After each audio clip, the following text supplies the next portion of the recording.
ଜୟ ଜଗନ୍ନାଥ।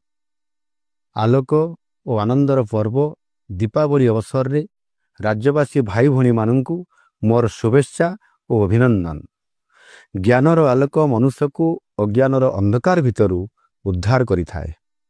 ନୂଆ ଆଶା, ନୂଆ ସ୍ୱପ୍ନ ଓ ନୂଆ ଲକ୍ଷ୍ୟ ସହିତ ସୁନ୍ଦର ଓ ସମୃଦ୍ଧ ଭବିଷ୍ୟତକୁ ସ୍ୱାଗତ କରିବା ପାଇଁ ଦୀପାବଳି ଉତ୍ସବ ଆମକୁ ପ୍ରେରଣା ଦେଇଥାଏ।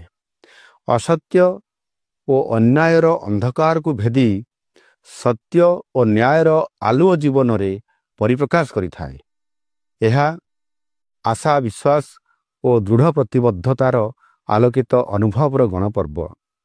ଆସନ୍ତୁ ପ୍ରକୃତି ଓ ପରିବେଶକୁ ସମ୍ମାନ ଜଣାଇ ଚଳିତ ବର୍ଷ ଏକ ପ୍ରଦୂଷଣ ମୁକ୍ତ ସବୁଜ ଦୀପାବଳି ପାଳନ କରିବା। ଅହଙ୍କାର ଓ ଦାନବୀୟ ପ୍ରକୃତିର ଅମାନ୍ଧକାର ଭିତରୁ ଦୟା, କ୍ଷମା, ପ୍ରେମ ଓ ମାନବିକତାକୁ ଆଲୁଅ ଦେଖାଇବା। ନମସ୍କାର। ବନ୍ଦେ ଉତ୍କଳ ଜନନୀ।